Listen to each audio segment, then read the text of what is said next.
আসসালামু আলাইকুম সবাইকে, welcome to my channel corner craft. আজকে একটা খুবই গুরুত্বপূর্ণ এবং গোপনীয় ভিডিও নিয়ে এসেছি। গোপনীয় কারণ এই ভিডিওটা সাধারণত এভাবে কেউ দেখায় না। মূলত কুশি কাটার গলায় কিভাবে ফিতা অ্যাড করা হয় এই ভিডিওতে আমি সেটাই দেখাবো। আমি অনেক খুঁজেও এরকম ভিডিও পাইনি ইউটিউবে। আমার মনে হলো যেটা খুব প্রয়োজনীয়, দেখানো উচিত। এটা হচ্ছে একটা গোপন ট্রিক্স গলা বসানোর। এখানে বুতাম লাগালেও গলায় আপনার ফিতে লাগালে বেশি ভালো হয়। এই যে আমি কয়েকটা 2টা ডিজাইন করে দেখিয়েছি, যার যেটা ইচ্ছে সে সেভাবে করে নিতে পারবেন। এই যে আমি এজন্য আর গলা সাধারণত প্রথম যে সুতাটা দিয়ে হয় ওই সুতাটা দিয়ে ফিতাটাও হয়ে থাকে, মিলিয়ে একসাথে আর কি। এজন্য একটু ভিতর থেকে বাইল পাশে সুতা একটা নট করে ঢুকিয়ে নিতে হয়। এরপরে প্রথম সারি যেহেতু আমরা চেইন দিয়ে করেছি, প্রত্যেকটা চেইনে একটা করে স্লিপ স্টিচ হবে। প্রথমে খুব ভিতরে যাবে, সুতোটা এনে একটা করে স্লিপ স্টিচ হবে, এখানেও একটা চেইনের ঘর হবে আর কি। প্রত্যেকটা করে একটা করে স্লিপ স্টিচ।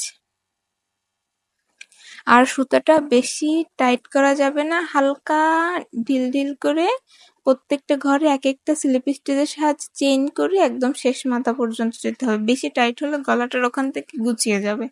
হালকা একটা ঢিল, যতটুক প্রয়োজন ঠিক অতটুক ভাবে এই কাজটা ওভাবে করে একদম শেষ মাথায় যেতে হবে।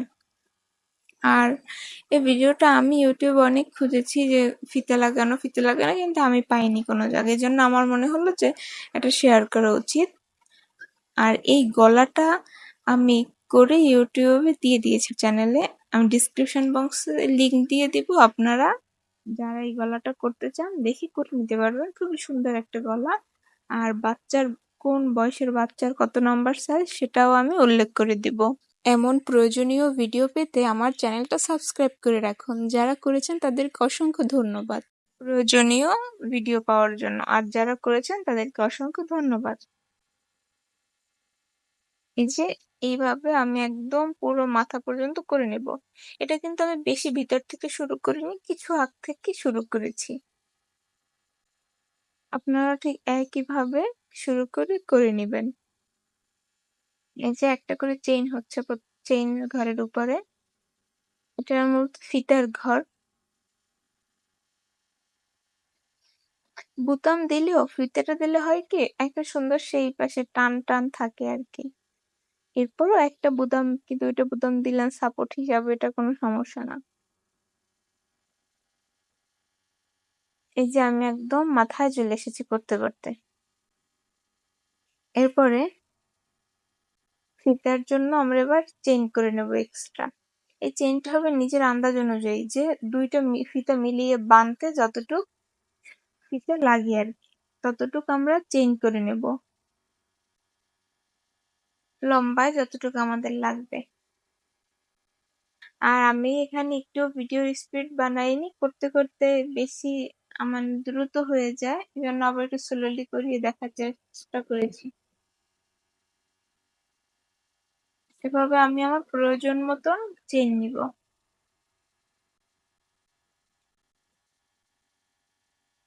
এরপরে আমি 5 নাম্বার চেইনে একটা স্লিপ স্টিচ করে যুক্ত করে দিব।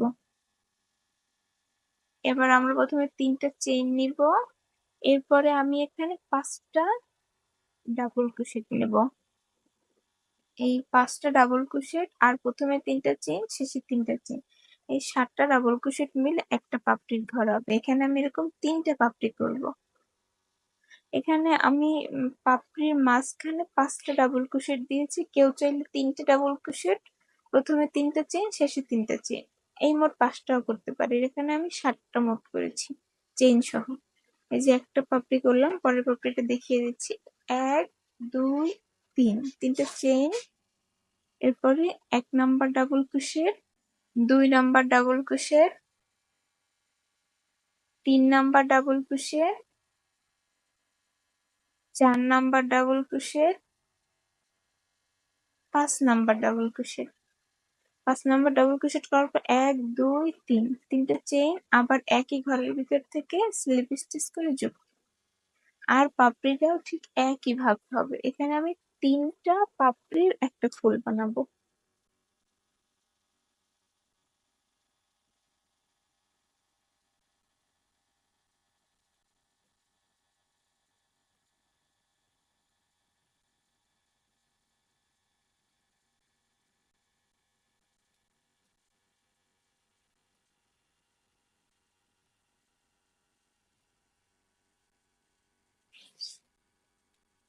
এই যে আমার ফুলটা কমপ্লিট।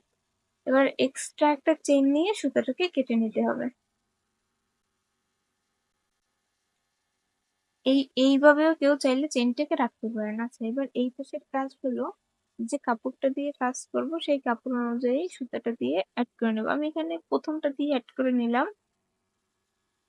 এখানের কাজ হলো একদম প্রথমে একটা স্লিপ স্টিচ করে চেইন করে যুক্ত করে দিয়ে উম যে কয়টা ঘর থাকবে, এখানে যেহেতু একটা ডাবল ক্রোশেটের ঘর, আমি একটা ডাবল ক্রোশেটের উপর 3টা সিঙ্গেল ক্রোশেট দিয়ে যুক্ত করে দিব। মূলত এতে হয় কি, কাজটা একটু শক্ত হয়।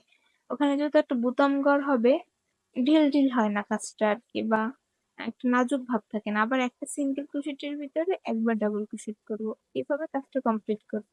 অর্থাৎ 3টা ডাবল ক্রোশেট, একটা ডাবল ক্রোশেটের উপরে 3টে সিঙ্গেল ক্রোশেট করব। এই যে 1 2 3, 4টাও করা যায়, 3টেই কভার হয়ে যায়। আর একটা সিঙ্গেল ক্রোশেটের উপরে একটা সিঙ্গেল ক্রোশেট। ঠিক এইভাবে আমি পুরা উপর পর্যন্ত যাব, যতটুক থাকে আর কি।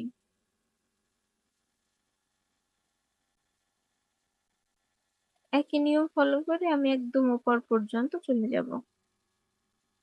আর সুতাটা চেষ্টা করবেন না কেটে এই কাজের ভিতরে হ্যাড করতে। আচ্ছা, উপর পর্যন্ত যাওয়ার পরে আমি এখানে চেইন করেছি, কিন্তু ফিতে করেছি একটা চেইনের ঘর দিয়ে। এবার এই ফিতাটাকে যদি আপনি চান আর একটু মজবুত করতে, এক্ষেত্রে এই যে চেইন, প্রত্যেকটা চেইনের ভিতর থেকে একটা করে সিঙ্গেল ক্রোশেট করে যুক্ত করে দেবেন।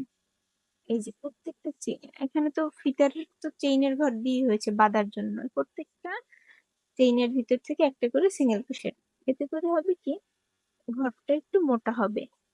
বাচ্চারা অনেক সময় টানাটানি করে, ফিতা ছিঁড়ে যাওয়ার ভয়টা কম থাকবে। আপনারা চাইলে শুধু চেইন দিয়েও ফিতার ঘরটা করতে পারেন, দেখতে একটু ভালো লাগে। কিন্তু যদি আপনি একটু টেকসই চান কিংবা ছিঁড়ে না যায় চান, তাহলে আপনারা এভাবে করে নেবেন। এই যে আমি দুইটাই দেখিয়ে দিচ্ছি, একটা হচ্ছে শুধু চেইন দিয়ে করা, আরেকটা হচ্ছে এই যে একটা চেইন তারপর একটা সিঙ্গেল ক্রোশেট দিয়ে একটু মজবুত করে করা। যেটা ইচ্ছে আপনার করে নিতে পারেন, একই কাজ। এইভাবে আমি কুশি কাটার যত গলা করি সব একই নিয়মে করে থাকি। বাহারি শিল্প নামে আমার একটা পেজ আছে, আপনারা চাইলে ওখানে কুশি কাটার যে কোনো পণ্য অর্ডারও করতে পারেন। এছাড়া আপনারা যদি আমার কোনো কাজ বুঝতে না পারেন, কমেন্টে জানাবেন, আমি আবার বুঝিয়ে দেওয়ার চেষ্টা করব। দেখা হবে পরবর্তী ভিডিওতে। আল্লাহ হাফেজ।